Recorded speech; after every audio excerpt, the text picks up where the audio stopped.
said, the same thing that has struck these other championship contenders could strike Georgia there as well, but so far it hasn't. And I think one of the things you got to give credit for on that is the mindset that Kirby Smart has approached this season with. I think you got to give him a lot of credit for that. Coach Kirby Smart, or at least a reasonable facsimile thereof, in our comment section saying, "I got you a visor I want you to wear, brother." I wonder how I'd look in a visor. I really have never really worn that many visors, but obviously Kirby wears one well. Big Dog Brock, thank you for the kind words. Checking in while in the Middle East. So, Big Dog Brock, we thank you for your service to our country, and certainly we very, very much. It is so honoring for us to have you as a part of what we're doing here. So thank you very much for that. Jamie Scott, thinking back to the 2019 game between these two teams, Georgia and Kentucky, saying, "I hope there's no monsoon in the forecast like there was back then." I think for a lot of Georgia fans, they also hope that's not the case there as well. So we are up on the other platforms here. Facebook, YouTube, Twitter, and Twitch, all that really fun. So if you're just joining us, here's what we got for you. A little bit of talk about, I think, a cool opportunity available for Georgia this year that might not normally be available, but maybe it's the kind of thing that Georgia should take advantage of. We will talk about that here. Also, we will at least spend a couple of minutes on what has been the big topic, maybe kind of outside the bubble of DawgNation, what's happening for UGA at quarterback, what Smart himself said about that yesterday. We'll do that. Connor Riley stops by. We'll do a Kroger Fresh Take with him. Our buddy Brad Nessler, the man who will call the game on play-by-play Saturday for Georgia-Kentucky on CBS, and who also had the Alabama upset by Texas A&M this past weekend. Really good stuff from Brad coming up before our show is done today there as well. So big guest, hot conversation, a lot of fun with the number one team in the land, the Georgia Bulldogs. So let's do it as DawgNation Daily, the daily podcast for Georgia Bulldogs fans, presented by Engineered Solutions of Georgia, begins right now. Today's episode of DawgNation Daily is brought to you by Engineered Solutions of Georgia. Dial 678-ESOG now for a solution to your foundation and waterproofing problems. Presented by DawgNation.com. This is DawgNation Daily, the daily podcast for Georgia Bulldogs fans. Here's your host, Brandon Adams. It seems like a lot of times in life there's what should be and there's what is, and no matter how much you want to argue about what kind of should be the case, reality sometimes just sort of takes its own form, and you kind of have to acknowledge that and accept what reality is. For instance, when it comes to college football, I have often said that the Heisman Trophy, if we're going to give the award to the best player in college football, it ought to be equally available at all positions, right? Because it is certainly possible that the very best player in the country, in fact, oftentimes I think it is the case, that the best player in the country is something else other than quarterback. And yet, for the most part, this is kind of a quarterback's award. Now, it's not always that way. Devontae Smith won it as a wide receiver last year. We've seen running backs occasionally win it. You see these guys kind of outside the quarterback world occasionally win the Heisman Trophy. But for the most part, the Heisman Trophy has largely been a quarterback's award. And you understand why that is to a degree. It's the most important position in all of team sports. No one could deny that. But however, I have often argued that even if it's not to the benefit of Georgia, I have often argued that if you want to truly make the award as good as it could be, as special as it could be, then it ought to truly recognize the player that is the best in the country, regardless of the position that he plays. It shouldn't solely be kind of a de facto quarterback award. That's what should be. However, the reality is that quarterbacks just get more attention than players at other positions. And the voters that vote on this are influenced by that attention. So it's always going to be a quarterback's award, and it's frankly going to be quarterback on the best team who has the best chance of sometimes winning this award. However, this year in college football is different than a lot of years in college football have been. And the weirdness of 2021, I think, creates an interesting opportunity for Georgia to do this season what might not normally be capable of being done because of the reality of just how much quarterbacks dominate the Heisman chatter and how frequently quarterbacks win the Heisman Trophy. What I'm going to tell you here is that I don't believe there'll ever be a better chance, and there currently is right now in 2021, for a defensive player to win the Heisman Trophy. I think it's a possibility, at least. Now, it's not the overwhelming possibility. It's not my prediction that it occurs. I'm not going to, pound my fist on the desk and say, this is the year it's going to happen. I'm just saying that it's more possible now than it's ever been before. And if it's going to happen this year, then a Georgia guy being the one that steps up and emerges there, I think it's fun to think about the chances that might truly take place. Now, I'm going to tell you what some of folks are saying about this here coming up in just a moment, though. So as a way of setting that up, let me kind of explain why this year just sort of feels like a little bit different year. If I were to ask you, not necessarily who you think should win the Heisman Trophy, but for those of you that follow this kind of stuff and pay close attention to it, if I were to ask you, who do you think will win the Heisman Trophy? In other words, predicting how you think the public at large is going to respond to the current landscape around college football. I'm not quite so sure there's a consensus answer. Like, I think you'd hear a lot of people say Matt Corral, the Ole Miss quarterback, but we also kind of know this. That for the most part, Heisman Trophy voters don't like giving the award to quarterbacks on less than a championship caliber team. And Ole Miss is winning games they want to get on Saturday. But they also gave up, half 100 points or something like that to Arkansas.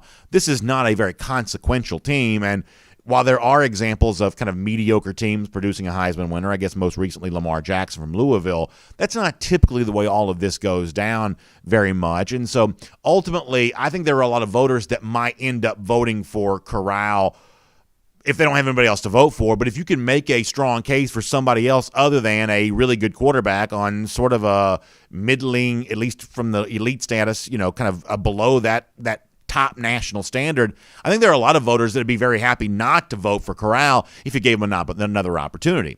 Right now, Bryce Young, the Alabama quarterback, a lot of times you kind of look to the Crimson Tide and say, who's their guy? Because so frequently they've been in that discussion here, it seems like in recent years. I think Young's having a good year. I think Young's a very good player, but there's not a lot of momentum around Bryce Young at the moment. There are a couple guys from Ohio State you might consider. The freshman running back, Travion Henderson, C.J. Stroud, who seems to be kind of getting better there as a quarterback. But, we don't really quite yet know what Ohio State is. Plus, there's also the thought that these two Ohio State players might eventually split the vote. Anybody who's willing to look at a Buckeye player for that, there may be a little bit of a vote split there when it comes to Henderson and Stroud there on that, which opens the door for somebody else there again. And then you eventually just get to this point. What's been the best unit in the country thus far this year? I don't think there's any doubt it's been the Georgia defense. And yes, you've heard me say a lot over the course of the last couple of years that college football has become an offensive sport and the best offenses will beat the best defenses. But this is a year, though, in which we haven't really seen that great offense emerge as of yet, the way that we had in the last 3 years in particular, where the national champion was scoring 40-plus, almost 50-plus points per game. This type of year thus far, we're not really seeing that as of yet, which I think puts an even greater emphasis on what Georgia has been doing defensively here to this point. There's no doubt, every stat tells you this, your own eye test tells you this, whatever you're doing to experience college football this year, I don't think there's any way to avoid the fact that the best unit in the entire country has been the Georgia defense. So in a year in which it's kind of deserving that Georgia would get some of that attention, and it's also just so happens to be the kind of year where there's no obvious pick at quarterback or anything else, boy, maybe all the more reason to argue for one of these Georgia guys to kind of represent the entirety of the Georgia defense and have a chance to win this award. Now, let me kind of give you a couple of examples of some chatter starting to grow around that within the media sphere of the sport. Let's start with David Hale from ESPN. There was an article at ESPN.com in the last couple of days of we're at the halfway point of the regular season. Georgia's now played 6 games. A lot of teams in college football, most of them, have also kind of reached their halfway point of the regular season too. It's a good time to kind of check in on how things are going here at the moment. And one of the things that a group of ESPN writers was asked to do was make their case for someone winning the Heisman. And it's really interesting. You read from Andrew Adelson and David Hale and a lot of the other folks that kind of wrote on this. There isn't this overwhelming consensus of anyone winning the award right now. Door open for something unorthodox, in other words. Let me read you a couple of sentences from David Hale, what he says. This is ESPN.com about the Heisman Trophy. Hale says, can we give a combined award to the Georgia defensive front? The best player in college football this year might well be Dogs nose tackle Jordan Davis, but he's supplemented beautifully by Jalen Carter, Trayvon Walker, Devontae Wyatt, and Nakobe Dean. That's David Hale, respected writer, ESPN.com. ESPN, the biggest brand in the sport, and on their platform, making the case for kind of a collective Heisman for the Georgia defense, which obviously can't happen, But then Hale kind of singles out Jordan Davis in particular as maybe the guy that ought to be the representative of all that. And what's also interesting here is that Hale from ESPN is not the only one. There's a guy I saw, his name's R.J. Young. Now, admittedly, I don't know much about R.J. Young, but he's a Fox Sports analyst, I guess, of some renown. He has his list of Heisman candidates up there on his own Twitter feed right now. And in his kind of power ranking of Heisman candidates right now, R.J. Young also has Jordan Davis, the defensive tackle from Georgia, right there at the top of the list with a whole bunch of folks there underneath that. Davis there at the top of that list. Now, we talked about this for a minute yesterday on our video at the end of DawgNation Daily presented by ESOG. We had do a thing called the R.S. Andrews Cool Down. We're taking some comments, things like that. And what I said is that if you really look at the player that's playing the absolute best for Georgia right now defensively, and if you want to use statistics as your guide for this, you might well conclude that Nakobe Dean is actually the guy having the best overall season for Georgia. He had the great interception on Saturday, as a for instance, on that. And Dean may well win the Butkus Award for all of that. But I think the words of David Hale here are probably pretty important. That really the story of the Georgia defense this year is not any one guy standing out. In fact, we heard Kirby Smart the other day said this is a unit right now without superstars. This is a unit right now where everybody's kind of playing together. And so many guys are playing at such a high level that you might have an internal debate amongst Georgia fans of, well, if you're going to get behind any Georgia defensive player for the Heisman, which guy most deserves it? Some people might say Dean on that. But I think David Hale kind of zeroes in something really important. That so much about the Heisman is the symbolic thing. As I said before, it has frequently been best quarterback on the best team. There's a symbolic, intangible quotient that seems to factor into the Heisman discussion. And if you're going to do that with this Georgia defense, even though his statistics aren't quite as maybe dominant as what Nakobe Dean's has been, and even though he has plenty of help there on the defensive line with guys like Devontae Wyatt and Jalen Carter and the rest, there's no doubt that the spiritual, emotional leader for this Georgia defense is Jordan Davis, that he is the face of this group, even though he's not the only guy having a great season. The fact that David Hale, R.J. Young, multiple writer, analyst types noticing him, I think is all the fuel that you need for that. So here's my conclusion on all this. Do I really think that Jordan Davis is going to win the Heisman Trophy? No, admittedly, even in a weird year like this, that may still be a step too weird. But I've been thinking about this a lot the last couple of days, coming off the game against Auburn. Could you get him to New York City as a Heisman finalist? And would that be like the coolest thing I've ever seen in my entire life? Yeah, it probably would be one of the coolest things I've seen. And yes, I know that the real goal is team success and national championships and all that. I totally get all of that. That doesn't mean you can't have a little fun there along the way. And I think this would be really fun. And I think it's the kind of thing that I don't know how much Georgia as an institution can get behind this now because programs don't seem to do that much anymore. But could we as DawgNation, and I mean both the brand and the collective fan base that makes up DawgNation, could we get behind this a little bit more? I think there might be an opportunity to do this. I think if we wanted to, we could get JD to NYC. I really, really do. And I think that's a task maybe worth trying. My name's Brandon Adams, and this is DawgNation Daily, the daily podcast for Georgia Bulldogs fans, presented today by Engineered Solutions of Georgia. And glad to have you with us, no matter how you get to us today, live on video, 10 a.m., Facebook, YouTube, Twitter, Twitch. We're on the radio at noon on Athens Sports Radio 96 The Ref. We start at 9:45 with our First and 15, DawgNation.com, and the DawgNation app, and podcast form, the Apple Player, the Spotify, all the different podcasts. Honestly, it's been a gigantic year for our podcast, and that's been so much fun to be able to see. So many of you have kind of tuned in this year. I have such tremendous gratitude for all of that. Thank you so much for really making this a great year for all of us, and I can't thank you enough. I don't take it for granted. We work hard to try to deliver content for you, and when you show up for us the way that you have this year, boy, it just really means the world to me. So thank you so much for that. And a big thanks to our friends at Engineered Solutions of Georgia to make it all possible. You know, we get a chance to be in this great studio. We have a terrific producer today in Connor Riley, and all of the resources. We have a brand new studio about to open. All those resources made possible because of our great sponsors, including our friends at Engineered Solutions of Georgia today. And not only do they do all that for us, they can do big things for you there as well when it comes to your foundation, your waterproofing issues, your house. These are the kinds of things as a homeowner that can give you some angst. We had a lot of rain this fall, and you notice that intrusion of water when it does rain. Basement, crawl space, garage, things like that. Well, it's time to put Engineered Solutions of Georgia to work for you. Not only on that waterproofing stuff, when you see those cracks in the walls that can be a sign of a foundation issue, all the more reason to get ESOG on the job. They got 2 full-time engineers on staff. That means when it comes to understanding everything that impacts the structural integrity of your home, Engineered Solutions of Georgia is there to understand it. They're a solutions-based company. They're there to solve your problem. Sometimes it's a small, simple fix. Sometimes it's something more complicated. Either way, ESOG is ready to be on the job. They're proud partners of UGA, which makes them fun to do business with, and they're longtime friends of ours here on DawgNation Daily. We consider them some of our just really most important allies as we share UGA football information with you each and every day. So easy to get in touch with. Simply give them a call, 678-ESOG now. That's 678-ESOG now, and that'll get you in touch with Engineered Solutions of Georgia.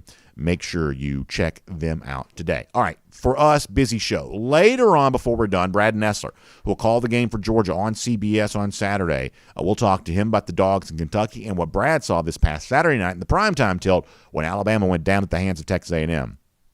Also, Connor Riley coming up in a couple of minutes there as well. So fun show for us. For now, though, let's go around the doghouse here today, and it's presented by our friends at Georgia's own credit union.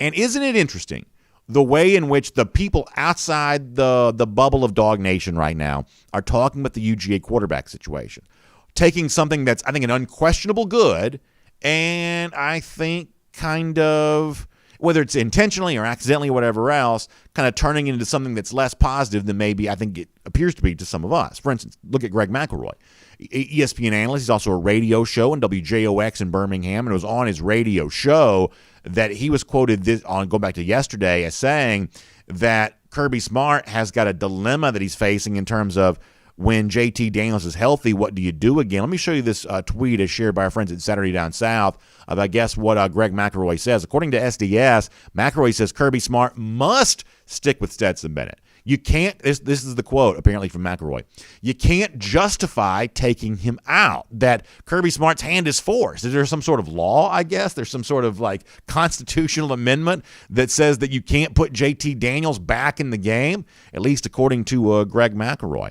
That was also interesting. Jake Gaines, former Georgia player, now terrific football coach there in the state of Alabama with a very, very powerful program in the Yellowhammer State. He's got a little bit of a stakeholder interest in UGA. He had a couple of interesting tweets as of late about what's happening with Bennett while he's playing in place of JT Daniels. Going back to Sunday, Jake tweets that Dog fans say there's not a quarterback controversy, but there kind of is, and he has the sipping tea thing there.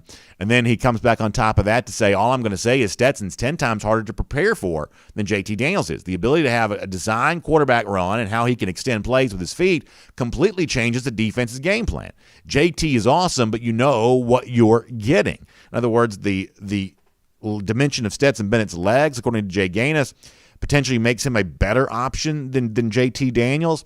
Look, I like Jake Gaines a lot. I respect his knowledge of football, and he was certainly a very good player for Georgia. I think Jake, in that particular instance, is taking things too far. And with Greg McElroy, as I said a moment ago, I think McElroy is taking what has been an unquestionable positive for Georgia and turning it into a negative. In other words, the story goes from being how lucky Georgia is to have a quality backup quarterback playing in place of JT Daniels. A guy like McElroy says, well, because Bennett has played so well, now he's making it impossible to play JT Daniels again, when obviously Kirby Smart's under no such obligation to keep things the way they are. What would Kirby Smart do if JT Daniels is completely healthy this Saturday? Smart was asked that question directly yesterday, and he kind of sidestepped it a bit. This is Kirby Smart. You know how I feel about hypotheticals, so it's just a hypothetical. I mean, we're trying to get JT back. He is much improved this last week. At the end of the week, he had a really productive throwing session. I guess it was Thursday maybe. And then for the game, he was able to throw more than he was the previous week.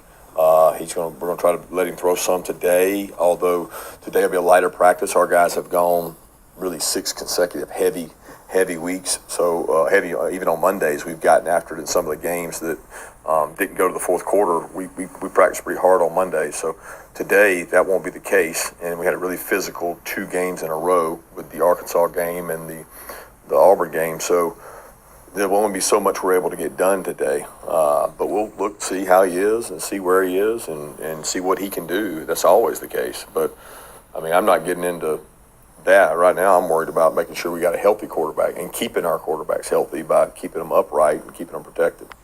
I think Smart's approach there and the words that he uses are very appropriate. What has happened for Georgia over the last couple of weeks has been undeniably good. Stetson Bennett is playing well enough that you don't have to rush JT Daniels back. If he's hurting, if he's not able to practice, which I've said over and over again is a very important part of this discussion, if Daniels is held back because of the pain tolerance and the ability to kind of go out there and work during the week to get ready for the games, then boy, aren't you fortunate that you've got a guy like Stetson Bennett that allows Daniels to apparently get the rest that he needs. And it doesn't have to mean more than that right now. I kind of reject the idea that Bennett is so mobile that it makes him more difficult to prepare for than Daniels. I kind of reject that as an idea, for the most part. However, there's no denying that Bennett played at a very high level for you on Saturday against Auburn, and when he's played for the most part this season, has also played at a very high level there as well. He is giving Georgia capable quarterback play in absence of the starting quarterback. Most teams in the country do not have a backup quarterback that could play as well as Bennett's playing right now. And for that, for now, that's enough for me. I don't have to make it more than it is. Quarterback controversy, don't believe that it is one. But you also don't have to make it be one of these panic situations where you're desperate to find out when JT Daniels is coming back. Right now, you don't have to worry about that too much because the guy who is playing in place of Daniels, as some of these folks have said, is indeed, for the moment, playing pretty well. That is Around the Doghouse. It's presented today by our friends at Georgia's Own Credit Union, and I love Georgia's Own Credit Union for so many reasons.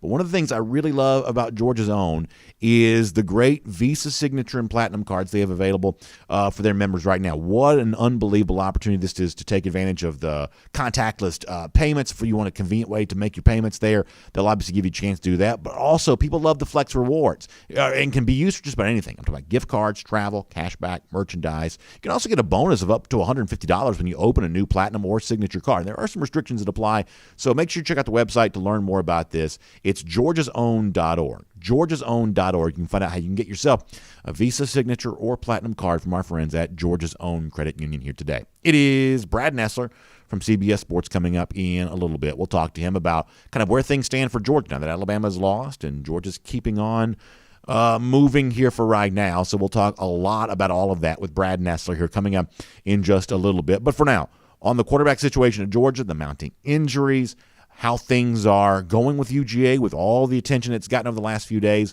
Let's find about all of that and so much more as we do a fresh take presented by Kroger with Connor Riley right now.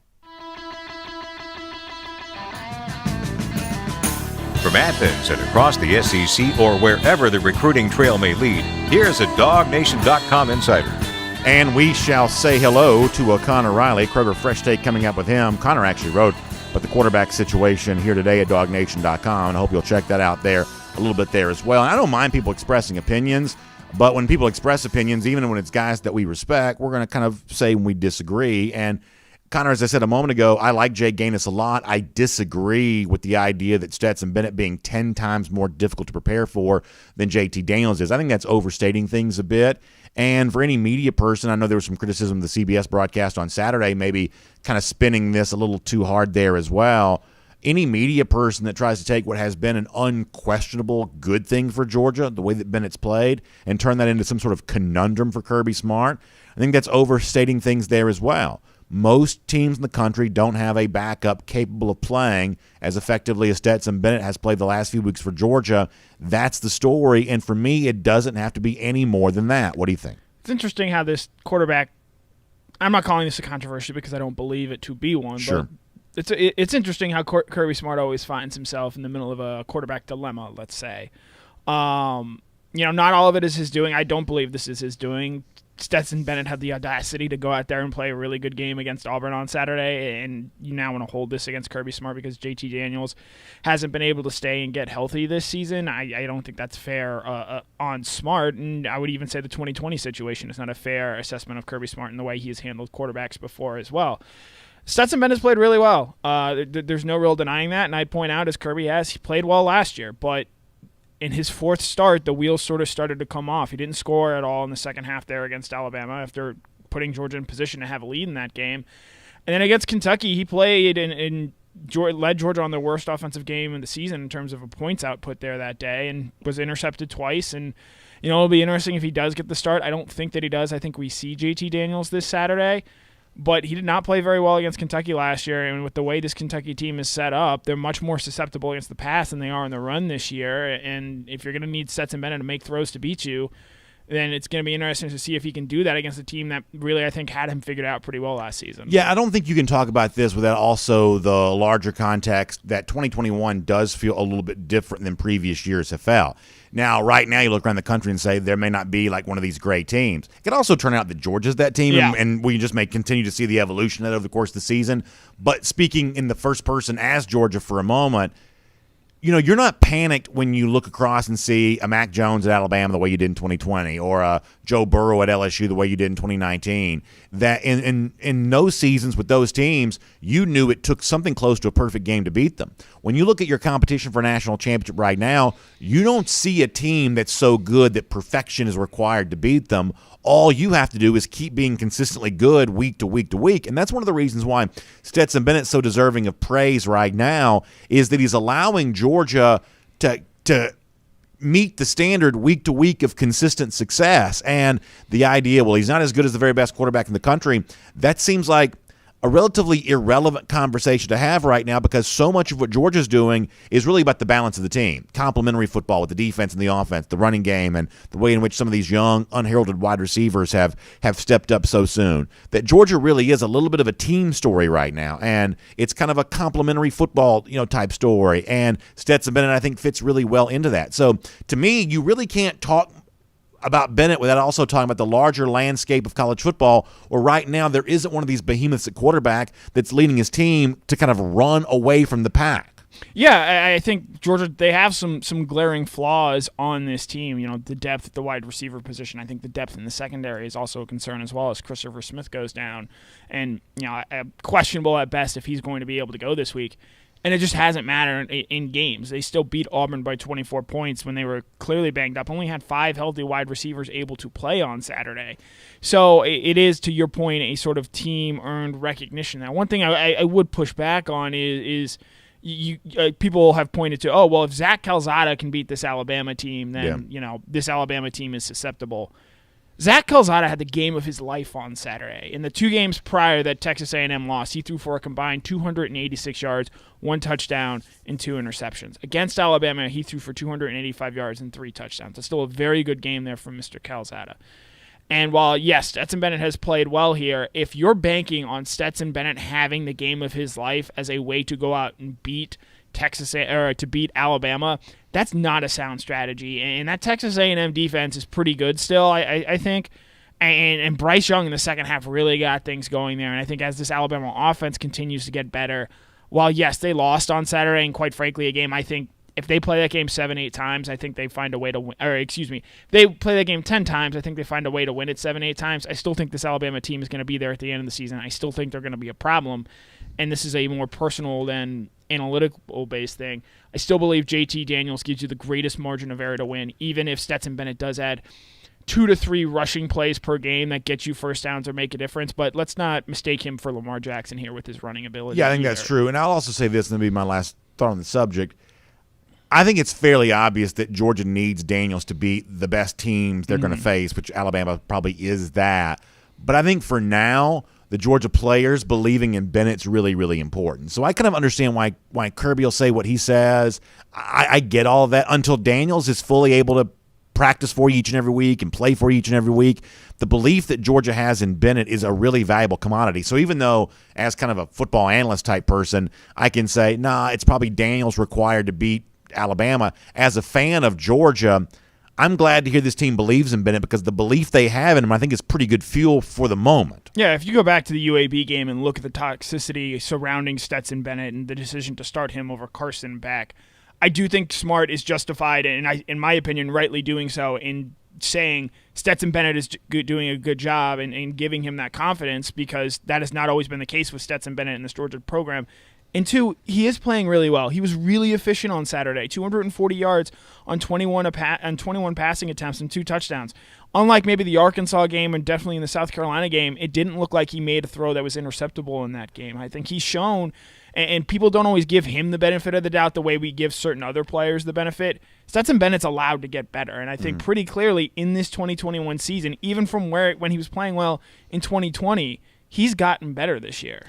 So let me shift gears here to something I mentioned on the top of the program today, which is that I don't truly believe Jordan Davis can win the Heisman, and I'm not even quite so sure right now he's the Georgia defensive player that's playing the best, but to borrow a phrase from politics, he's probably the most electable right now, and from that standpoint, I think we should try to get behind a little bit of push to get JD to New York City. As a Heisman finalist, a Georgia defensive player, I think would be a tremendous honor, even if you're not going to quite garner enough votes to win the award. In a year like this unit is so deserving of these kinds of accolades. Davis representing the team vibe this unit's had the entire time.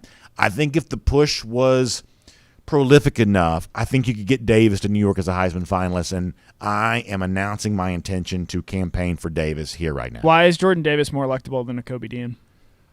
Because I got people that are 1,000 miles away mentioning Davis more than Dean. I think that Davis is the face of the group. I think that Dean's stats are better. I just think it's easier to make the push for Jordan Davis because you've already got media types kind of already talking about Davis a little bit there anyway. Some things are just true because they are. In the case of Davis, he's just the easiest one to sell for. Can I paint you a scenario? Yeah. 3rd and 8, 3 minutes and 33 seconds left. Georgia has a 6-point lead over Alabama, and they need a stop. Is Jordan Davis on the field? No, and you're probably right about that. And I think there's a chance that Nakobe Dean's having the best year of any Georgia defender. I think that there's a very good chance that's true. And if he was here right now, I would say, listen, I'm sorry that you're not going to get this push. But, we do this all the time. It's like, there is certain things in sports that kind of have happened from sort of a symbolic way. And there's a symbolism to Davis, the fact that he came back for senior year, the fact that he's been willing to forego his own stats to open up opportunities for guys like Nakobe Dean. He's someone that's fame seems to be growing a little bit. He's great in the interview situation, not that Nakobe's not, but Jordan Davis is great there.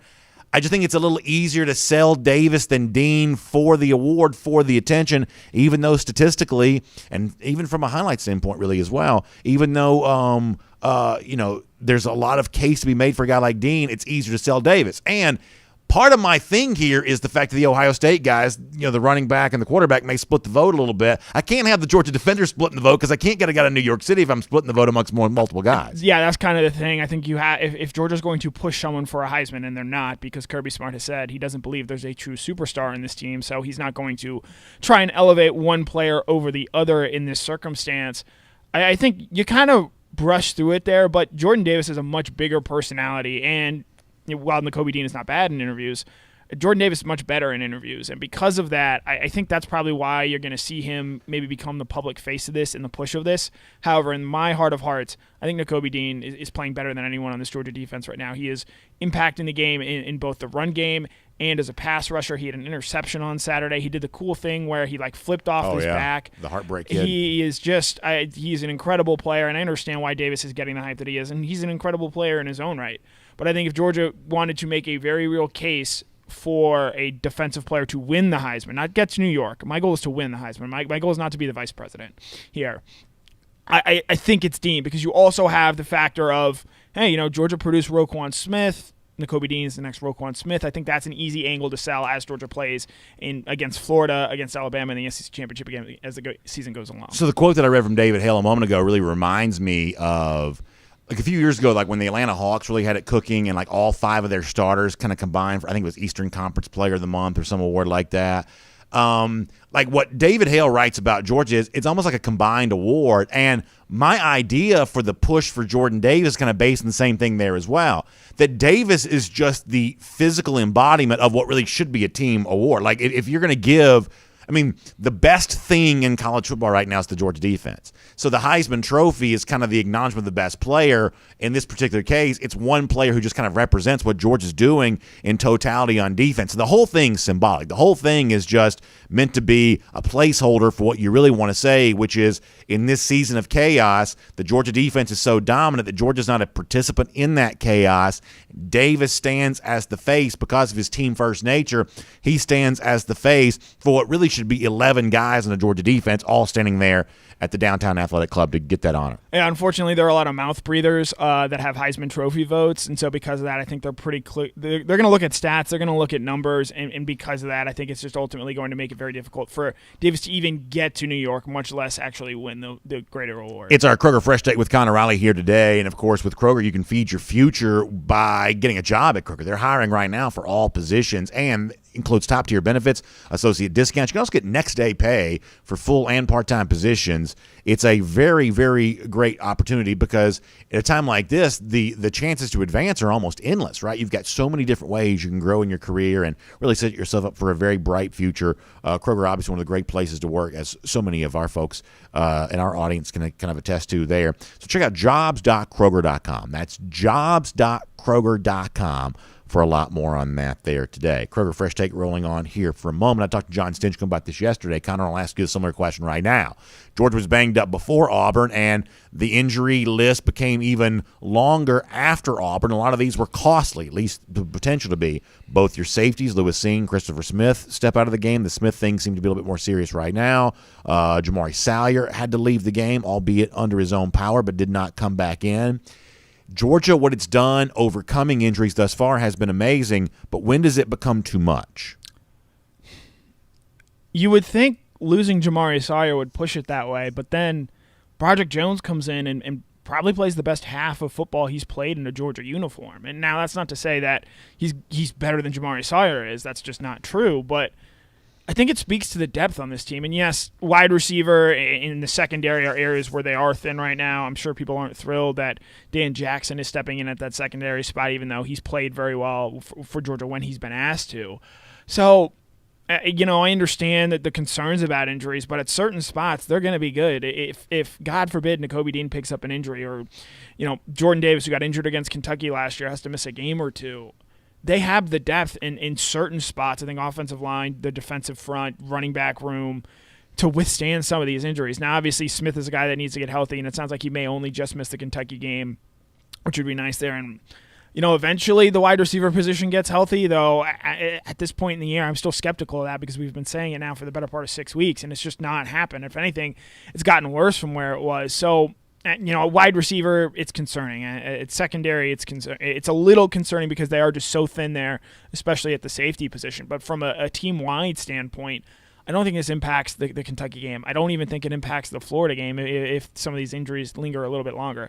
Obviously, Alabama, college football playoff teams, I think at that point it does. But for right now, with the way this Georgia team is playing, and to Kirby Smart's point about there is no superstar on this team, I think the depth and the overall talent level for this team is so good that they're able to withstand an injury to their best offensive lineman, to one of their starting safeties, to some of these guys that for a lot of other teams would be indispensable, but for Georgia, they have the depth there to replace them and not have a big drop-off. A lot of attention on the Georgia program right now, ranked number 1 in the polls. ESPN Game Day back for the second consecutive week, back on CBS again for another week here as well. What do you make of the buzz being generated? I love speaking of John Stinchcomb, what he said yesterday, it feels hard-earned. It seems like it'd be disrespect not to give Georgia this attention right now.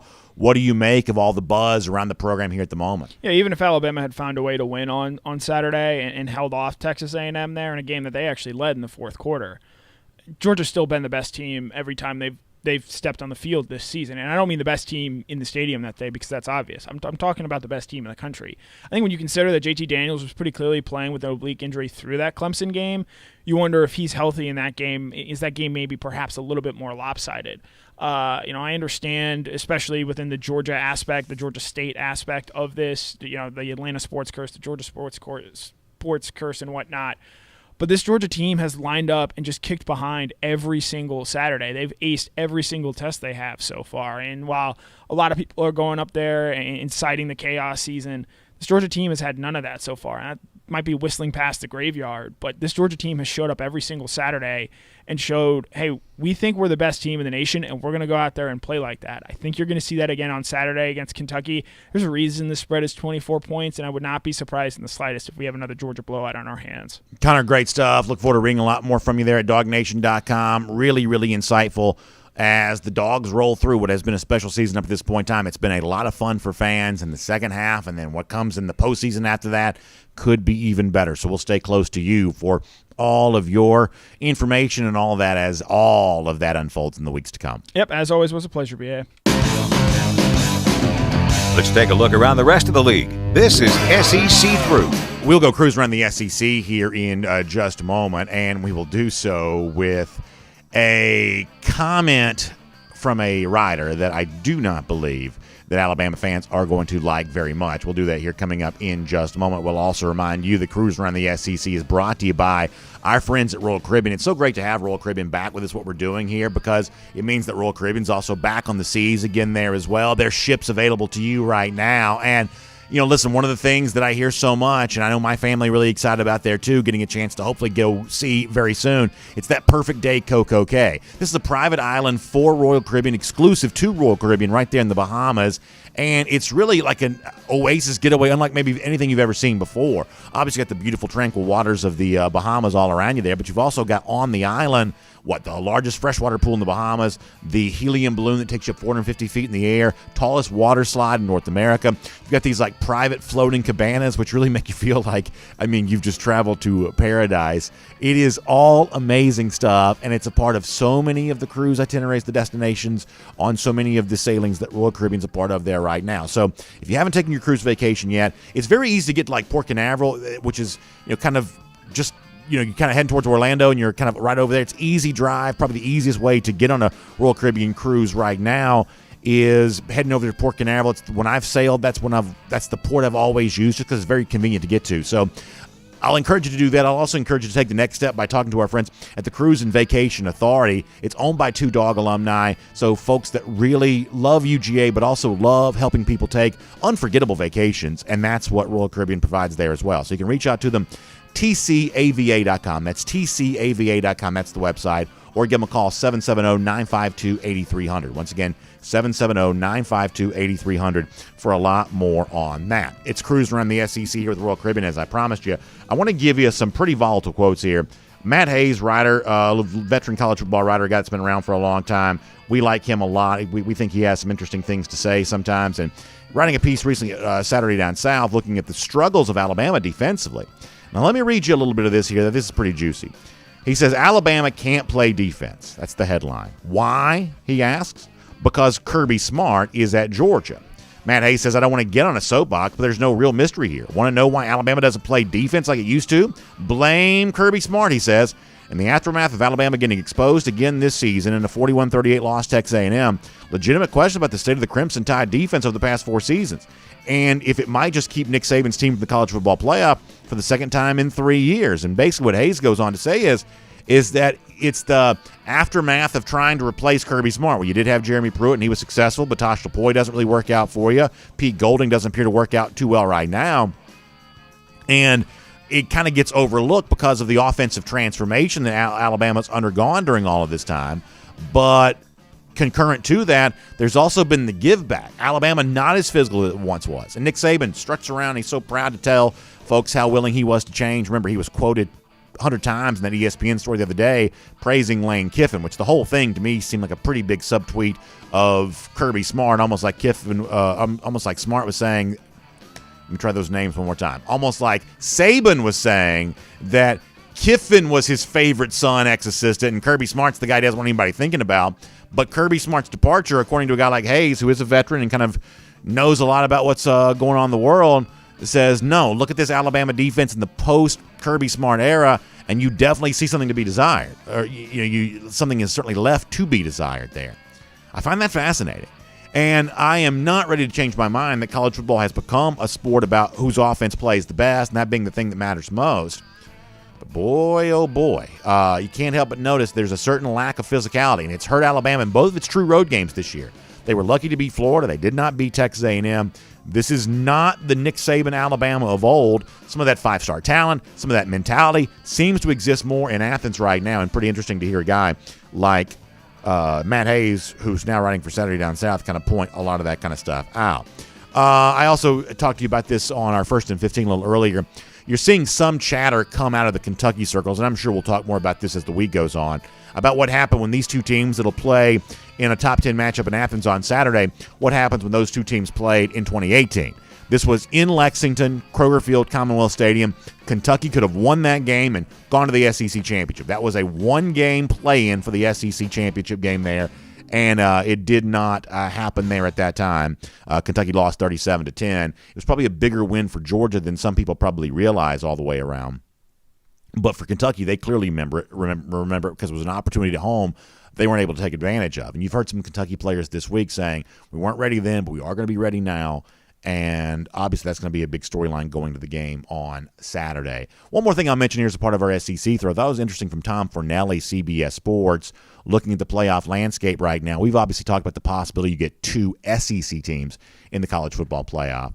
Fornelli also pointing out with the success that Iowa's had here and with what's happening in the east side there in the Big Ten, the possibility that you could also get two Big Ten teams in the playoff there as well. Kind of an interesting comparison going on between these two leagues. Clearly the class of college football right now, SEC and Big Ten, and the Big Ten also trying to make its push for potentially multiple teams in the college football playoff there as well. Pretty interesting stuff, and we'll obviously talk more about that in the week to come. That's Cruise Around the SEC, brought to you by our friends at Royal Caribbean. And here on DawgNation Daily, let's get ready to turn our attention now, presented by Engineered Solutions of Georgia, to the guy who will call the game on Saturday on CBS for Georgia and Kentucky, and also had a thrilling game this past week with Alabama and Texas A&M. It is Brad Nessler from CBS Sports back here again in our program. Brad, thanks so much for making some time for us here when I know it's a busy week for you. We really appreciate it. Yeah, you got it, Brandon. Good to be with you. So before we get into the Georgia part of this, I have to ask you, we were driving back from Auburn on Saturday night watching the game on our phones, of course, safely, of course. Driver was not. But those of us in the vehicle were. And you had a great line at halftime about how, you and Gary Danielson aren't typically in that spot where you're having to say, what does Alabama do to get back in this football game? That's just such an unusual thing for a CBS telecast to have to say. So I have to ask you, in that scene in College Station on Saturday, what was it like seeing Alabama go down? I have to imagine for those Aggies fans, they were beside themselves. And as a TV product, it certainly came shining through on the screen the other night. Yeah, it was a strange day altogether. It's just, I think the fans showed up in record numbers, and to be honest with you, I think they just wanted to see the number one team in the nation. I don't think they had that much faith in their own team after the previous couple of weeks. And I guess we probably didn't either, Brandon, to be honest with you. I mean, I'd had Texas A&M 2 weeks before that against Arkansas, and I thought, this is not going to be pretty sight when Alabama gets there. And, the coaching job that Jimbo did, his defense, Mike Elko, his defensive coordinator. I mean, you never have a perfect game, and if you give up 38 points, not a perfect game, I get it. But the play calling on both sides I thought was sensational. And then the scene at the end, 107,000 people were there, and there's going to be 300,000 people that claim they were there, for years to come. It was that kind of scene, and just great college football weekend all the way around. Saturday was unbelievable, and I don't usually get a chance to watch the early games, maybe here and there, sure, but on one of our monitors in the booth, but literally got to watch the majority of Texas, Oklahoma, and Ole Miss and Arkansas, and that was just kind of, the appetizer to what we had, and then the night games were great too. But all the way around, it was something I didn't see coming. I just didn't expect it at all. It's kind of an unusual year in that we're halfway through the regular season, and Georgia's been on CBS, but you actually haven't seen Georgia in person as of yet. I know you're watching a lot of film and getting ready for the game on Saturday. What do you make of the start? Number one in the country right now. How impressed have you been with what Georgia has done? Also under unusual circumstances, a lot of injuries. Clearly JT Daniels not playing. What have you thought of the Georgia team that you're preparing to see in person on Saturday? Well, I think it's the best team Kirby's had and the deepest team he's had, and I think the depth part is the good part. And most people don't have, one quarterback, much less have two. And this year, I don't look at Stetson Bennett as this cute little story like you and I probably talked about last year, prior to Florida. I don't really care who plays quarterback for Georgia, and I don't think the players care, and I don't think the coaches really care. I mean, they've both done a great job. Stetson's had a lot more snaps now, actually, than JT has. So whoever's in that spot is very capable. I think the threat of the run that Stetson gives them is almost better in some cases. I mean, some of the plays he made with his feet the other day against Auburn were, I thought, game changers. You know, that one scramble where he goes for, I don't know, it seemed like he went for 30 yards. I really don't know how long it was. I was just kind of watching. Sure. I just, you know, and the fact that, you know, they came into the season with question mark at wide receiver because of injuries, and, you know, the young guys that have just showed up, and McConkey and A.D. Mitchell and Brock Bowers. I mean, there's depth there that I didn't know was going to be there. You know, I guess it really does help to have spring ball, because some of those guys just showed up for spring and then fall, and here they are, and they're stars already. And then on the defensive side, I mean, I don't know how much more you can say about their defense. Yeah. Just off the charts. It doesn't happen anymore, really. You might get one or two teams that are lucky enough to hold teams to 5.5 points a game, but it really doesn't happen in modern football anymore, I don't think. So, really impressed. They got a tough game, though. I mean, Kentucky's good, man. So, we're looking forward to it. We love, obviously, I know Kirby said one's just a number in front of your team. Well, the programmers at CBS, that number one is a big deal. and Dan Weinberg, our programming guy that puts the games together and basically makes the call on a 6 or 12-day basis on what games we're going to do. When we saw this coming and saw Kentucky playing better and better, it was like, it looks like we're going to be in Athens. And then when it happens and Kentucky, you know, levels LSU and almost gets to the top 10, and Alabama losing. So that number one in front of Georgia is a programmer for CBS, and I'm not one. But when you have a number one before the number, it means something to us. Well, on the Kentucky side of this for a moment, you know, the first 4 wins of the season, you almost feel like maybe they left a little something to be desired. You know, they weren't great against Chattanooga. The Missouri game, Missouri's turned out not to be very good. But then last 2 weeks, you know, big name brand opponents, Florida and LSU, all of a sudden now I think Kentucky's starting to pay off on what was some preseason buzz from a lot of the media types about being a little bit of a surprise team there in the SEC. These last couple of weeks against teams that we all know, Florida and LSU, even if LSU's not what they once were, you know, that's right. That's a good way to build your case coming into a game like this on Saturday when you're beating those name brand teams. Absolutely. I mean, you know, the last time they beat LSU and Florida in the same year, I was still in college. Wow. So that gives you an idea of what Kentucky's done. You know, Stoopsy's done a really good job, and I don't think he gets enough credit. And, you know, right now he would probably be the coach of the year in the SEC. Now, there's a lot of football left. Like you said, we got a half a season to go. But, you know, he's built that team around kind of his personality, that they're tough. Their offensive line is big, and they like to move bodies, and they've got, you know, 2 really good running backs in Rodriguez and Cavassier Smoke, and they're both capable of going over 100 yards. And then, you know, the biggest addition really is the quarterback. When Levis came over in the transfer portal, he's made a huge difference. You know, he can throw it. You know, he's a really good runner, and that adds, you know, another problem for Georgia's defense, and that this is probably, I guess, you know, I shouldn't say the most complete quarterback they've seen, but I know, you know, Bo Nix gives people problems, but he didn't give Georgia problems last week.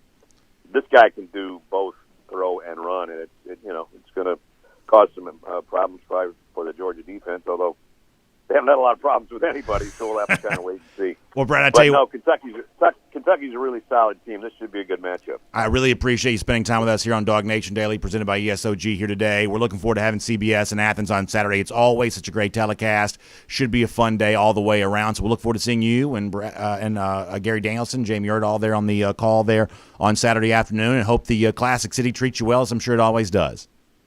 It always does. Thanks, Brandon. Good to be with you, man. Good stuff there from Brad Nessler from CBS Sports. And by the way, big thanks to all of you for being with us there today as well. And remind you, as we head towards the weekend, a lot of fun picks that you can make on some games there too. Of course, we'll do that with you later on this week with our Go With The Flow, but also a reminder that you can make your own picks as well when you check out my friends at BetUS. It's America's most beloved sportsbook, popular sportsbook, been around for more than 25 years.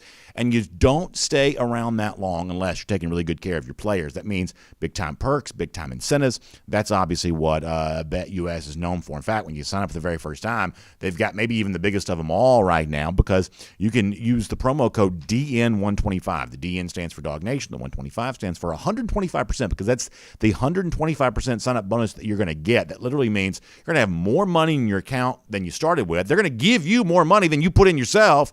You are literally a winner before you place your first bet, but you've got to use the promo code DN125 to take advantage of that. BetUS.com, DN125 is the promo code, and 125% is your initial sign-up bonus and all that. So check out BetUS today. All right, so we're going to have a lot of fun golden shoes. I'm talking about, like, you can tell that Georgia's number one because our golden shoe submissions are just the best they've been. People have raised their level of play. Our buddy Bassendog's got a great one here. And so I think this is supposed to be the Mona Lisa. Is this what it's supposed to be a thing of?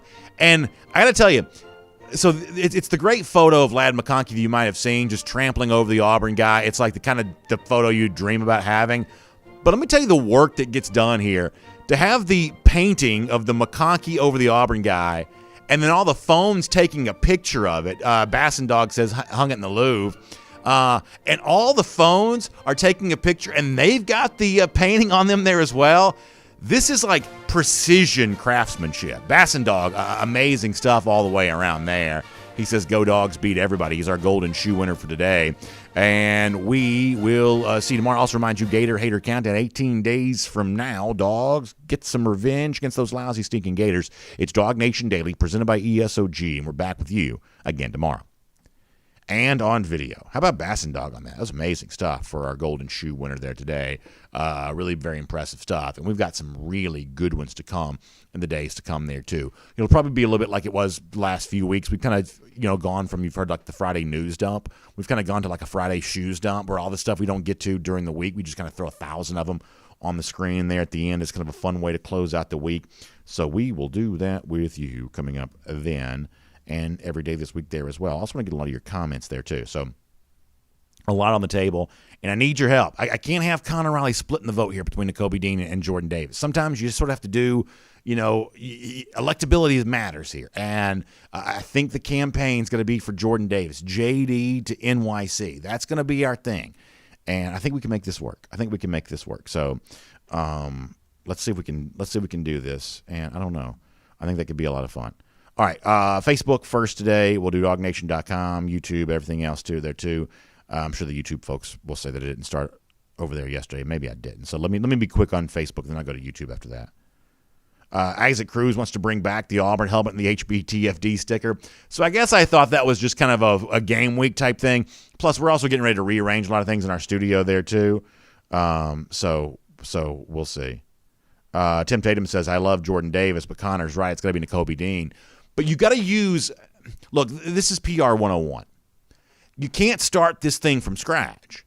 If you've already got ESPN writer and Fox Sports analysts who are already making the case for Davis, it's just easier to get behind. This is like every salesperson will ever tell you this. The goal is to make people think it was their idea. So basically what you're using is somebody else's idea. Hey, you were talking about Jordan Davis. Let's get behind Jordan Davis. If you start with Nakobe Dean, you're kind of starting from scratch. And that's not a knock on Nakobe Dean. But when you got a dude from Fox, even if I never heard of him, he's at least, got some sort of following. David Hale, ESPN, you do know him. A lot of you do anyway. If you've got people who are already saying Davis, you've got to use that as your momentum to build this up. Marcus Chafin says about the atmosphere on Saturday, y'all thought Arkansas was lit.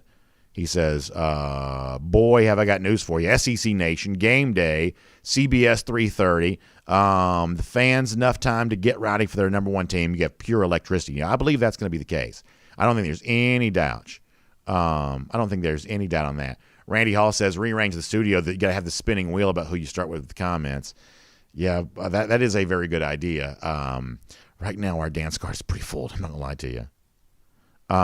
Marvin Fairley says, do I want Jordan Davis or I just want any Georgia player? Yeah, my thing around Davis is not that he's the only one I think is deserving. I just think he's the easiest one to sell. That's just – it's really a team award theoretically, and Davis is kind of the representation of what that team award would be. Kapaga on the subject of it all being rat poison. Yeah, listen, I'm so over that, and I no disrespect to the commenter, but the idea that it's bad to be number one, or it's bad to be in the Heisman conversation, or it's bad to have game day, or it's bad to have whatever else. Like I'm so over that. This is the entertainment business. Kirby Smart is the entertainment business, and when he does his press conference, he'll obviously say all that, and then he leaves the podium, walks right into his office and closes the door, and they get on the phone. They talk about how they can take full advantage of the attention that they're getting, because attention is currency. Attention is what gives you the chance to bring in the next generation of players who can do the things that Georgia's doing right now. So part of receiving the attention is pretending like it doesn't matter, but behind the scenes, Georgia is high-fiving each other over the attention that they're getting. It's just a fact. So my advice to any fan is to do it, enjoy it there as well. Have fun with it. And there's no guarantee that it's going to last for the entirety of the season. That doesn't mean you shouldn't enjoy it right now. Appreciate what this program is doing right now. I'm just sort of done with the idea of rat poison even being a thing. Would like to clarify, it's poison. It's right. We're not using rat poison around here anymore. It's poison. Hugh Nash says people can say what they want about Stet not being the most naturally talented quarterback, but the kid has heart and moxie.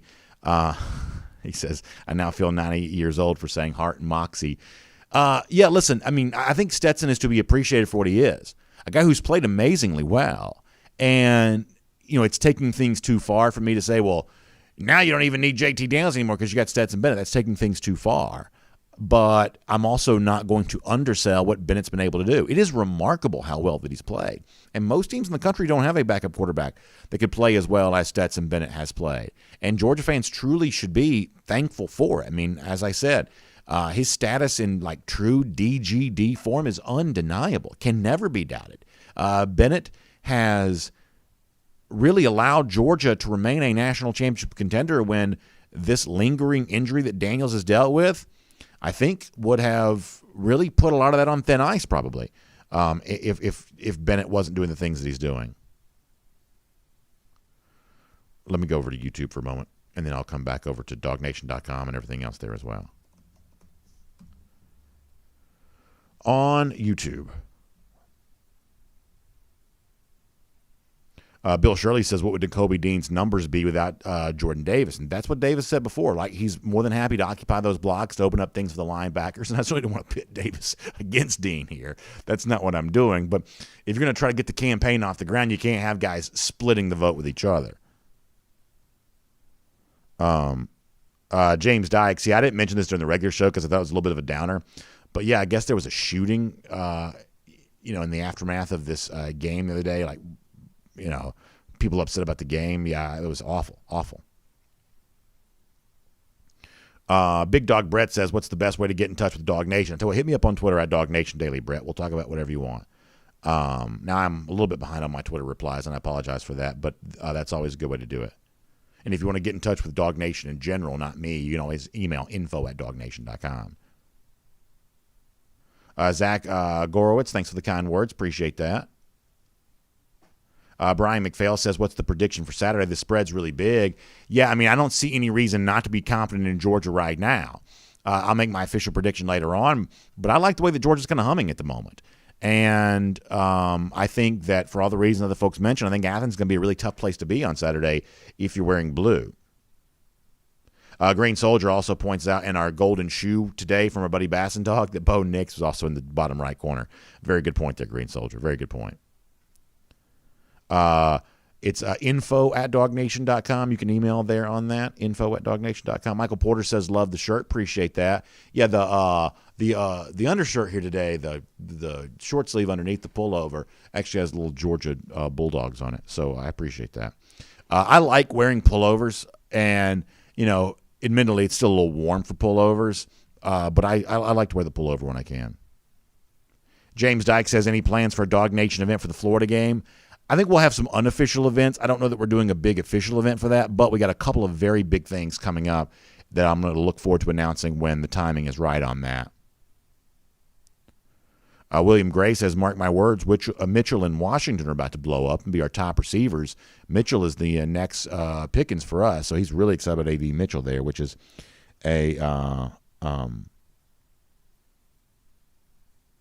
that's I think really good stuff. That's fun.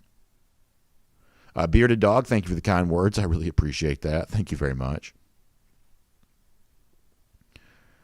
G. Greg's Bama Boy says, I wear long sleeves year-round. Yeah, I just sort of feel like I look better in long sleeves. Like, I almost sometimes wish I lived in one of these places where it's like, cooler in the summertime, so you could kind of do that. I just feel like I look better. It's kind of comfortable to wear them, but it does get hot. Like last night I was coaching my son in baseball, and I threw the pullover on and kind of hoping it'd be one of those like fall evenings where it was pretty cool, and it was not. I was pretty hot. And then I've sweat so much in my golf shirt that I don't want to just be seen in just that. Plus, even with my newly trimmed down physique, I still probably look better the more clothes that I'm wearing. That's kind of a general rule in that. William Carter says, how do I think that Broderick Jones played at left tackle once Jamari Salyer left the game? Yeah, I got no beef with Broderick Jones at all. I thought he really kind of came into his own. And sometimes that's just kind of the way that it goes. You just sort of throw guys out there.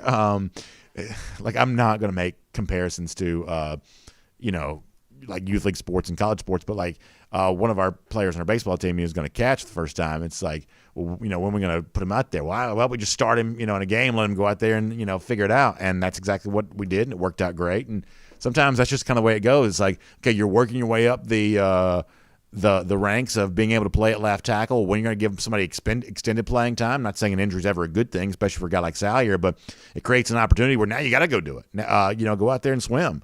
And that's exactly what Broderick Jones did. JC says, did Nix fumble? What is your opinion on that? Yeah, I sort of thought it was a fumble, I guess. There were a couple of weird calls. The one James Cook thing was weird there, too. And admittedly, the Cook thing, I was actually out of step with the internet on that. So, like, the Nix thing I thought was a fumble, and they said it wasn't.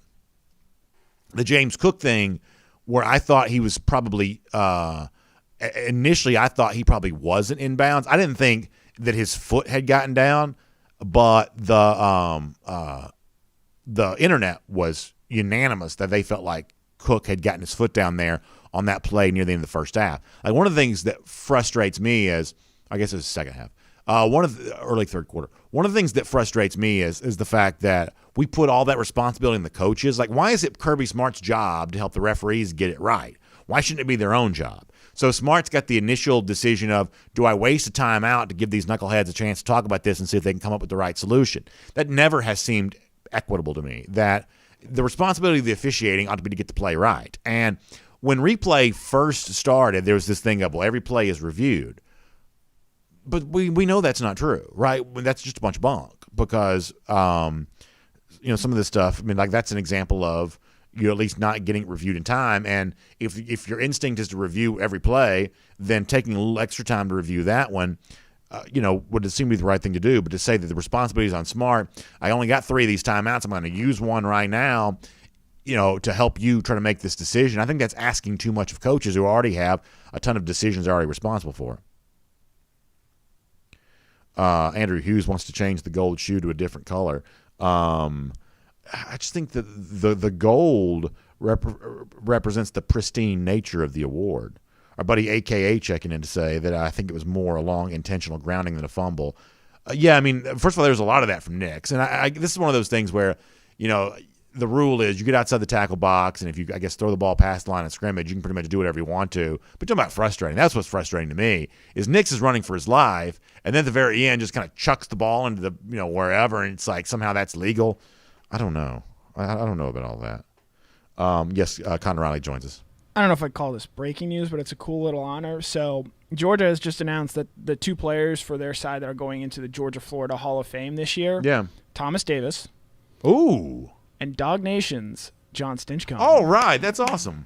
John Stinchcomb. That is really cool. Georgia-Florida Hall of Fame. First of all, it's cool that a game has a Hall of Fame. I've always liked that. Do you think I could ever make the Georgia-Florida Hall of Fame? Is there a contributors wing to the Georgia-Florida Hall of Fame? Maybe, if you tone back the Florida rhetoric a little bit, maybe you can get in there. But I feel like it's my contribution to the rivalry that makes me worthy of the HOF. I think the longer this game is in Jacksonville, the better your chances are. What is it? Like the baseball, it's like the Ford Frick Award or something like that. It's like to contributors to the game or whatever the stuff is.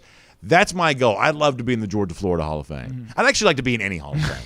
Like, I wonder if one day there'll be like a Podcasters Hall of Fame. Not to say that I'd be, deserving of it, but it's always been my goal. I'd love to be in somebody's Hall of Fame. The Georgia Hall of I'm super jealous of John, but good for him for making that. By the way, AKA says he's got both Stinchcomb jerseys. That's actually really cool. Reformation Logistics is going to try to help get me in the Hall of Fame. I appreciate that. So at one point in time, there was like a Northeast Georgia Sports Hall of Fame or something like that. I thought, I wonder if I could cross the bar of getting into something like that. Mark Good says BA for Hall of Fame 2022. Courtney Fisher says there's Webby Awards. Yeah, one time, like a long time ago, when DawgNation Daily was first getting started, I went to like some podcast award thing. And like it was like a podcast convention where they also had like the awards. And there was like a true award show, right? There was there was like a celebrity host. It was Colt Cabana, the wrestler. Some of y'all know who that is. He was like the celebrity host of the podcast awards. And like most of the podcasts that won, frankly, weren't that famous. But it was kind of a weird thing to see. So I've actually attended a podcast award show, but this is like right after DawgNation Daily really kind of first started. Jay Shipe says nominating me for the 12th Man Hall of Fame. That's a jab for the A&M stuff. A Grain Soldier asked about the bomb that Kirby threw late in the game because Harsin was calling the timeout. See, I admitted this yesterday, and I'm sorry to say this, but I totally missed all that in real time. I was getting the show ready to go on the air for the post-game show, and I literally just missed all of that. Very much missed that. Guatemala Mike on the subject of Oscar Delp. Yeah, you better believe we'll be talking about Delp a lot tomorrow as he gets ready to make his college decision. Really looking forward to that. But yeah, so the whole like dust up at the end of the game, that completely sailed past me, and I'm sorry for that. I was getting the show ready. I didn't even realize Georgia had thrown deep there and all that.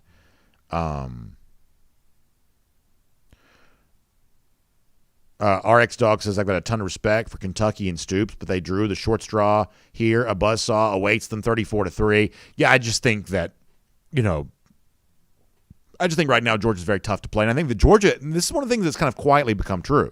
People always talk about, how great the noon crowd was, and it was.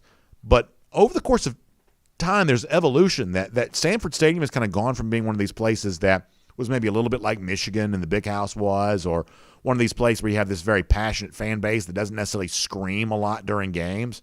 I'd put Sanford Stadium right up there with anything the last couple of years. And so I wasn't surprised when it was really loud for the Arkansas game. A lot of folks made mention of the fact that they reached apparently a higher decibel total than Penn State did for the whiteout game earlier this year.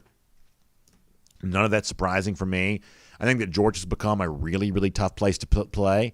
I've said before that there was a time in which Sanford Stadium kind of reminded me a little bit of like Wrigley Field in Chicago, where the experience was part of it, and much the same way people like Wrigley Field because of Wrigleyville, and they're hanging out and they're having a beer, they're sitting out the bleachers, and it's a pretty day in Chicago, a lot of day games, and it's just kind of this cool place to be. I think for a long time, Sanford Stadium had a little bit of a Wrigley Field type vibe, where Athens, the tailgating, the downtown bar scene, just just a gorgeous campus. I mean, you go to a lot of these campuses, you go to a lot of these locations, and you realize just how beautiful Georgia is, UGA is, and I think that scene was so strong that it may have deflated the in-stadium atmosphere, that fans weren't there just to scream at a football game. They were there for the entirety of the experience, a little bit like what you do for a Cubs game.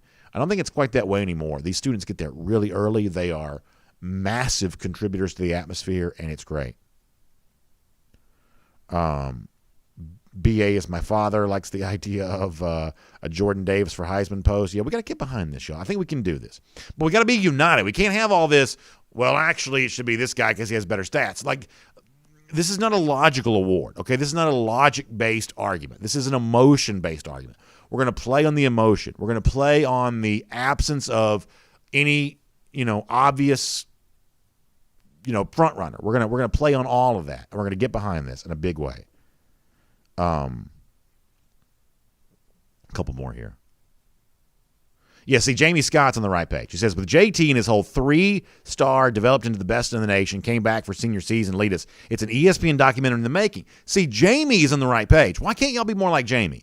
He's absolutely on the right page with all this. You got to get behind this and use the entirety of the story as a way to do all this. Very, very good stuff. All right, a few more comments. See, Miriam Martin Corbin's got the hashtag going. It's hashtag JD, the number 2 NYC. See, Miriam's on board now. This is really simple, y'all. Hashtag JD2NYC. Here we go. This is as simple as it needs to be right here. Miriam's got it. Hashtag, hold on, JD to NYC. I know you can't see that because the glare on the page, but that's as simple as it needs to be. By the way, Philip Jordan Wells gives us a great casino the movie reference in honor of obviously Charlie Morton. EB Senior says we got to claim the number one fans in the nation on Saturday. Yeah, it's a great chance to do that. Mark Godfrey says, not the former Alabama basketball coach, by the way. Our student, at least I don't think it is. Our student section is the best in the nation, elite. Yeah, no argument for me on that. Jeremy Lloyd also says if it wasn't for Jordan Davis, Dean probably wouldn't have those stats. Now we're on board here. Everybody's kind of, the momentum is building. The train is leaving the station, and the comment section is roaring behind it. I love this. First of all, what did Jordan Davis have to do with Nakobe Dean's interception? He blocked, or he occupied blockers. Made it easier. I believe 3 of his 3.5 sacks have come on third down when Jordan Davis has not been on the field. Listen. When this happens, you're not going to New York City. So if you don't participate now, you're not going to New York City in December. Now, imagine how much fun that's going to be. City's going to be decorated. Look at B.A. the Yankee over here. But listen, even a Southern boy like myself can appreciate New York City at Christmas time. We'll go see the Radio City Music Spectacular. We'll go see the tree at Rockefeller Center. Look, B.A., I'm not trying to get invited to the dance. I'm trying to get invited and go home with the award at the end of the night. I'm telling you right now, this is going to be great. We're going to be there. I think this is going to really, really going work. to the playoffs. That's fine. Whatever. Getting invited to New York is the same way. But at the end of the day, you want to win the award, right? You want to win the whole thing, don't you? Maybe so, but I this is truly like what they say in the Oscars. Though it's an honor just to be nominated. This is like one of those things where I feel like it's an honor just to be nominated because they're not giving the award to a defensive tackle. But if you get him in New York City, that big, beautiful smile, big guy standing there like that, he's just made for TV. Jordan Davis is made for TV. Nakobe Dean's made for winning awards. I got no beef with Dean. See, Big Dog says Jordan Davis, the most disruptive defensive player on any college football field. There you go, Big Dog. Now we're doing this.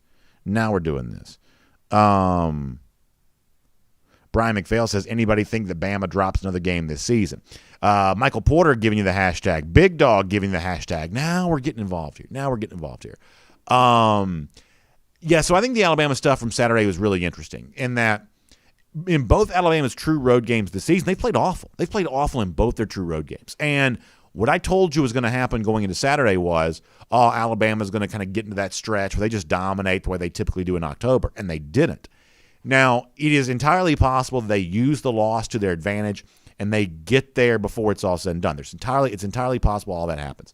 But I think it's also, you have to view it as a very real possibility that this is just a different kind of Alabama right now, and that they are more susceptible than they've been in the past. Brian Robinson's having a very good year for them running the football, but they don't have the depth at running back.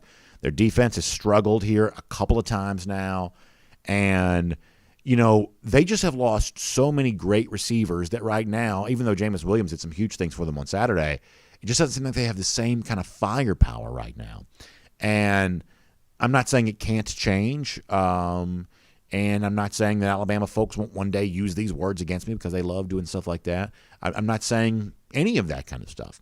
I'm simply saying that right now what you're seeing from Alabama doesn't look like Alabama. And when people said that about the Florida game, I said, give it time. It'll be different. Well, now it has been time. And you know what? There's something not quite right with Alabama, at least for the moment. Reformation Logistics says, where would Jalen Carter be if he was a senior at Georgia? I mean, listen, Jalen Carter's tremendous. There's actually, if you get a chance, it didn't really fit into our show today, so I didn't play the audio for you. But Kirby made a pretty fun comparison between Carter and Jordan Davis yesterday during the press conference, which I thought was pretty interesting. The thing about Carter is, his athleticism for a big man is just so unbelievable. Y'all know, and a lot of you still joke with me about this, I've always talked about how I love to watch football players dunk a basketball. And Jalen Carter is truly one of the best football players dunking a basketball I've ever seen. He's just that kind of athlete, and that really matters. And he's just a part of what's an amazing collection of talent there right now at Georgia. Baggins and Friends says JD would have to play more third downs to up his sacks to get to New York. Remember this, though. He had 2 sacks against Clemson. So the idea that that Davis won't have more numbers before the season's done, I think that I think there's a very good chance that he does. Now, it would help if Georgia would do like the Heisman thing with him. When they put him in the goal line situations, eventually got to throw it to him. Imagine if Davis caught a touchdown.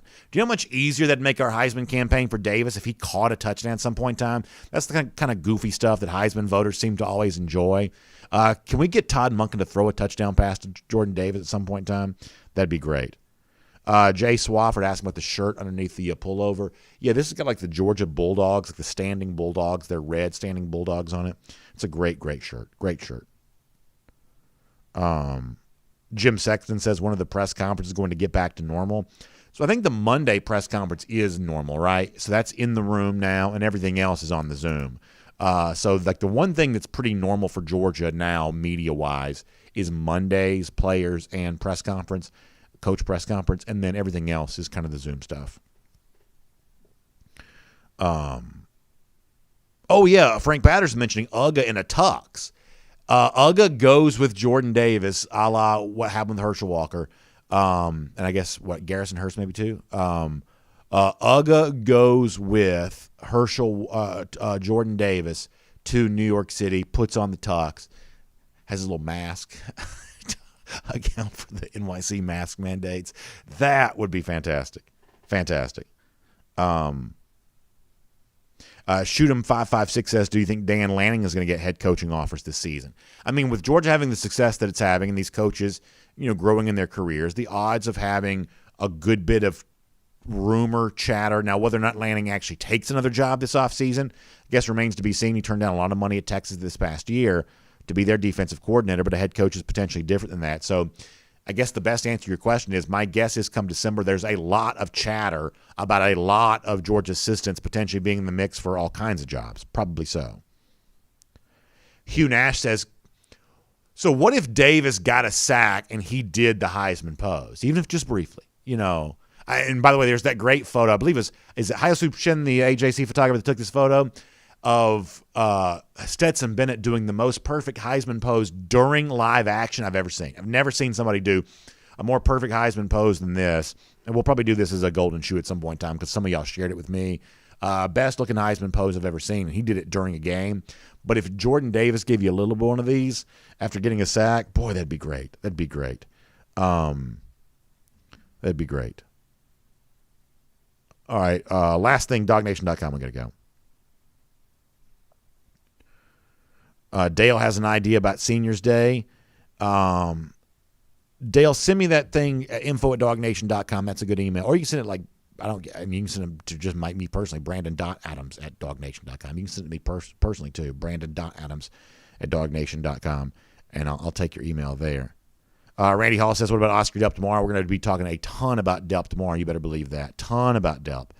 Getting ready for that big day for that young man, and the hope that he joins the Georgia 2022 class.